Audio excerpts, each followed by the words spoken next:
Hi ಎಲ್ರಿಗೂ ನಮಸ್ಕಾರ. ಎಲ್ಲ ಹೇಗಿದ್ದೀರಾ? ಇವತ್ತು ನನ್ನ ಮಗ ಮಾಡಿದಂತಹ ಪಾಲಕ್ ಚಿಕನ್ ಮತ್ತು ಗೀ ರೈಸು ಹೇಗಿದೆ ಅಂತ ನೀವು ಮಾಡಿ ಹೇಳಿ.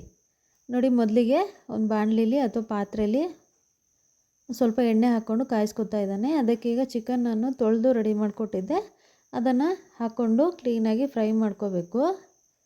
ಎಣ್ಣೆ ಕಾದಿದೆ, ಹಾಗಾಗಿ ನಿಧಾನಕ್ಕೆ ಫ್ರೈ ಮಾಡ್ಕೊತಾ ಇದ್ದಾನೆ. ಈ ರೀತಿಯಾಗಿ ಕ್ಲೀನಾಗಿ ಫ್ರೈ ಮಾಡ್ಕೊಬೇಕಾಗತ್ತೆ. ಎಣ್ಣೆಯಲ್ಲಿ ಕ್ಲೀನಾಗಿ ಫ್ರೈ ಮಾಡೋದ್ರಿಂದ ತುಂಬಾ ರುಚಿ ಬರುತ್ತೆ ಚಿಕನ್ನು. ನೋಡಿ, ಈ ಥರ ಫ್ರೈ ಆದಮೇಲೆ ಇದಕ್ಕೆ ಸ್ವಲ್ಪ ಅರಿಶಿನ ಹಾಕ್ಕೊಂಬಿಟ್ಟು ಕ್ಲೀನಾಗಿ ಫ್ರೈ ಮಾಡ್ಕೊಬೇಕಾಗತ್ತೆ. ಅರಿಶಿನ ಎಲ್ಲ ಕ್ಲೀನಾಗಿ ಚಿಕನಿಗೆ ಹತ್ಕೋಬೇಕು, ಕ್ಲೀನಾಗಿ ಆ ರೀತಿಯಾಗಿ ಮಿಕ್ಸ್ ಮಾಡ್ಕೋಬೇಕು. ಇವಾಗ ರುಚಿಗೆ ತಕ್ಕಷ್ಟು ಉಪ್ಪು ಹಾಕ್ಕೊಂಡು ಮಿಕ್ಸ್ ಮಾಡ್ಕೊತಾ ಇದ್ದೀನಿ.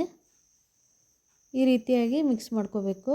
ಇದಾದ ನಂತರ ಒಂದು ಪ್ಲೇಟ್ ಮುಚ್ಚಿ ಸಣ್ಣ ಉರಿಲಿ ಅದನ್ನು ಬೇಯಕ್ಕೆ ಬಿಟ್ಕೊತಾ ಇದ್ದಾನೆ. ಇದಕ್ಕೀಗ ಅವನೇ ರೆಡಿ ಮಾಡ್ಕೊಂಡಂತಹ ಈರುಳ್ಳಿ, ಕೊತ್ತಂಬರಿ ಸೊಪ್ಪು, ಚಕ್ಕೆ, ಲವಂಗ, ಶುಂಠಿ, ಬೆಳ್ಳುಳ್ಳಿ ಹಾಗೂ ನಮ್ಮ ಟೇಸ್ಟಿಗೆ ತಕ್ಕಷ್ಟು ಹಸಿಮೆಣಸು ಹಾಕ್ಕೋತಾ ಇದ್ದಾನೆ. ಹಾಗೆ ಒಂದು 2 ಕಟ್ಟು ಪಾಲಕ್ ಸೊಪ್ಪನ್ನ ಕ್ಲೀನ್ ಮಾಡಿಕೊಟ್ಟಿದ್ದೆ, ಅದು ಕೂಡ ಹಾಕ್ಕೋತಾ ಇದ್ದಾನೆ. ಹಾಗೆ ಒಂದು ಟೊಮ್ಯಾಟೋನ, ಇದೆಲ್ಲನ ಮಿಕ್ಸಿ ಮಾಡ್ಕೋತಾ ಇದ್ದಾನೆ. ಅವನಿಗೆ ಹೇಗೆ ಮಾಡೋದಂಥೇಳಿ ಅಥವಾ ಸಾಮಾನುಗಳನ್ನು ಹೇಗೆ ಹೆಚ್ಕೋಬೇಕಂತೇಳಿ ನಾನು ಸ್ವಲ್ಪ ಹೆಲ್ಪ್ ಮಾಡಿದೆ. ಹಾಕೋದು ಹೇಗೆ ಎಷ್ಟೆಷ್ಟು ಹಾಕಬೇಕು ಅದನ್ನೆಲ್ಲ ಹೇಳಿಕೊಟ್ಟೆ. ಹಾಗಾಗಿ ಎಲ್ಲ ಹಾಕ್ಕೊಂಡು ಮಾಡ್ತಾ ಇದ್ದಾನೆ. ಈಗೆಲ್ಲನೂ ಮಿಕ್ಸಿಗೆ ಹಾಕ್ಕೋತಾ ಇದ್ದಾನೆ. ನಿಧಾನಕ್ಕೆ ಹಾಕ್ಕೊಂಡು ಮಿಕ್ಸಿ ಮಾಡ್ಕೊತಾನೆ.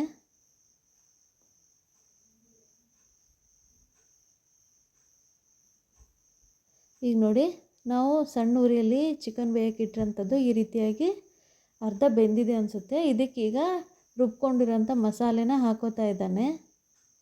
ಈ ರೀತಿಯಾಗಿ ಕ್ಲೀನಾಗಿ ಹಾಕೋಬೇಕು. ಅದನ್ನೀಗ ಕ್ಲೀನಾಗಿ ಮಿಕ್ಸ್ ಮಾಡ್ಕೋಬೇಕಾಗತ್ತೆ. ನೋಡಿ, ನಿಮ್ಮ ಕರಿಗೆ ಎಷ್ಟು ಬೇಕು ಚಿಕನ್ ಕರಿ ನೋಡಿಕೊಂಡು ನೀರು ಹಾಕ್ಕೊಳ್ಳಿ, ಅಥವಾ ಬೇಡ ನಮಗೆ ಗಟ್ಟಿನೇ ಇರಲಿ ಅಂತಂದರೆ ನೀರು ಕಡಿಮೆ ಹಾಕ್ಕೊಡಿ. ನೀರು ಹಾಕೋ ಅವಶ್ಯಕತೆಯೇ ಇಲ್ಲ ಅನಿಸುತ್ತೆ. ಈ ರೀತಿಯಾಗಿ ಮಸಾಲೆ ಹಾಕಿ ಫ್ರೈ ಮಾಡಿದ್ರೆ ಅಥವಾ ಬೇಯಿಸಿದರೆ ಸಾಕು ಅನಿಸುತ್ತೆ. ಇಲ್ಲ ನಮಗೆ ಸ್ವಲ್ಪ ತೆಳು ಇದ್ರೂ ಪರವಾಗಿಲ್ಲ, ಅನ್ನಕ್ಕೆ, ಊಟ ಮಾಡೋಕ್ಕೆ, ರೊಟ್ಟಿ, ಚಪಾತಿ ಈ ಥರ ತಿನ್ನೋಕ್ಕೆ ಸ್ವಲ್ಪ ಗಸಿ ಥರ ಇದ್ದರೆ ಚೆನ್ನಾಗಿರುತ್ತೆ ಅನ್ನೋರು ಒಂದು ಸ್ವಲ್ಪ ಬೇಕಾದರೆ ನೀರು ಹಾಕ್ಕೋಬೋದು. ನನ್ನ ಮಗ ಇಲ್ಲಿ ಒಂದು ಸ್ವಲ್ಪ ನೀರು ಹಾಕ್ಕೋತಾ ಇದ್ದಾನೆ. ಹಾಗೆ ಮಿಕ್ಸಿ ಜಾರಲ್ಲಿರುವಂತಹ ನೀರನ್ನು ಕೂಡ ಸ್ವಲ್ಪ ಹಾಕ್ಕೋತಾ ಇದ್ದಾನೆ. ಮತ್ತು ಚಿಕನ್ ಕೂಡ ಬೇಯಬೇಕಲ್ವಾ, ಹಾಗಾಗಿ ಉಪ್ಪನ್ನ ನೋಡಿಕೊಂಡು ಸ್ವಲ್ಪ ಹಾಕ್ಕೋತಾ ಇದ್ದಾನೆ. ಇದನ್ನೀಗ ಕ್ಲೀನಾಗಿ ಮಿಕ್ಸ್ ಮಾಡ್ಕೋಬೇಕು. ಚಿಕನ್ ಬೇಯಬೇಕಲ್ಲ, ಹಾಗಾಗಿ ಕ್ಲೀನಾಗಿ ಮಿಕ್ಸ್ ಮಾಡ್ಕೋಬೇಕು. ಚಿಕನ್ನು ಉಪ್ಪು ಖಾರ ಎಲ್ಲ ಹಿಡಿಬೇಕು. ನೋಡಿ, ಈಗ ಗಟ್ಟಿ ಇದೆಯಾ ತೆಳು ಇದೆಯಾ ನೋಡ್ಕೋಬೇಕು ಕರಿ. ನಮಗೇನಾದರೂ ಗಟ್ಟಿ ಆಯಿತು ಅನಿಸಿದರೆ ಅಥವಾ ತೆಳು ಆಯಿತು ಅನಿಸಿದರೆ ನೋಡ್ಕೋಬೋದು. ಕ್ಲೀನಾಗಿ ಮಿಕ್ಸ್ ಮಾಡ್ಕೋತಾ ಇದ್ದೀನಿ. ಬೇಕನ್ಸಿದ್ರೆ ಸ್ವಲ್ಪ ನೀರು ಹಾಕೋತಾ ಇದ್ದೀನಿ. ಇದನ್ನೆಲ್ಲನೂ ಕ್ಲೀನಾಗಿ ಮಿಕ್ಸ್ ಮಾಡ್ಕೋಬೇಕು. ಚಿಕನ್ನು ಉಪ್ಪು ಖಾರ ಎಲ್ಲ ಹಿಡಿಬೇಕು. ಆವಾಗ ಚಿಕನ್ ತುಂಬಾ ಟೇಸ್ಟಿಯಾಗಿರುತ್ತೆ. ಎಲ್ಲ ಮಿಕ್ಸ್ ಮಾಡಿದ ನಂತರ ಮುಚ್ಚಳ ಮುಚ್ಚಿಬಿಟ್ಟು ಸಣ್ಣ ಉರಿಲಿ ಬೇಯಕ್ಕೆ ಇಡ್ತೀನಿ. ಚಿಕನ್ಗೇನು ತುಂಬ ಟೈಮ್ ಹಿಡಿಯಲ್ಲ ಬೇಯೋಕ್ಕೆ, ಹಾಗಾಗಿ ನೋಡಿಕೊಂಡು ಚಿಕನ್ನು ಬೆಂದಿದೆಯಾ ನೋಡ್ಕೊಳ್ಳಿ. ಕರಿ ನೋಡಿ ಈ ರೀತಿಯಾಗಿ ಬಂತು. ನಾನಿಲ್ಲಿ ತುಂಬ ಗಟ್ಟಿ ಮಾಡಬೇಡ ಅಂತ ಹೇಳಿದ್ದೆ, ಹಾಗಾಗಿ ಸ್ವಲ್ಪ ಅವನು ತೆಳುನೇ ಮಾಡಿದ್ದಾನೆ. ನೋಡಿ, ಈ ರೀತಿಯಾಗಿ ಮಾಡ್ಕೊಳ್ಳೋದ್ರಿಂದ ರೊಟ್ಟಿ ಚಪಾತಿಗೆಲ್ಲ ತುಂಬಾ ಚೆನ್ನಾಗಿರುತ್ತೆ. ಅನ್ನಕ್ಕೆ ಕೂಡ ಕಲಿಸ್ಕೊಂಡು ತಿನ್ಬೋದು.